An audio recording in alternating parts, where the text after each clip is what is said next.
अब क्या बता है कि जैसे एक धनी व्यक्ति था, सेठ था, साहूकार, उसने अपनी पैड में, बही में, डायरी में लिख दिया, उसके अपने ही मकान के आंगन में एक मंदिर बना रखा था और उसमें बही में लिख दिया, पैड में, डायरी में, कि चांदनी 14, यानी चांदनी 14 रात्रि के 12 बजे मंदिर के गुम्बज में इतने किलो चांदी, इतने किलो सोना और इतने नगद पैसे जमा कर रखे, दबा रखे। इसलिए कोड वर्डों में लिखते थे कि बच्चे कहीं गलती से कभी खोद बैठे, निकाल ना लें, मेरे जाने के बाद फिर ये प्रयोग कर लें, इसलिए चोरों के डर से वो ऐसे छुपा दिया करते थे।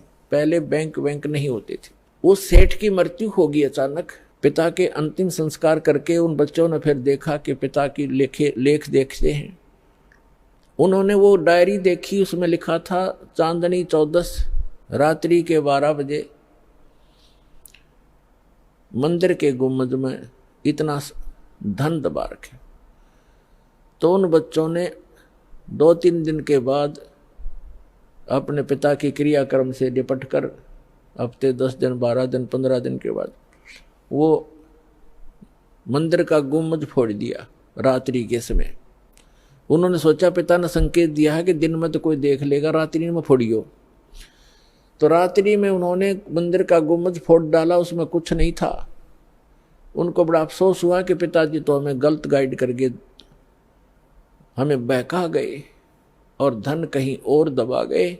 अब उसको कैसे खोजेंगे, गया हाथ से, बहुत धन था। बुरी तरह रो रहे हैं। कुछ दिनों के बाद उसके पिता का कोई मित्र सेठ आया।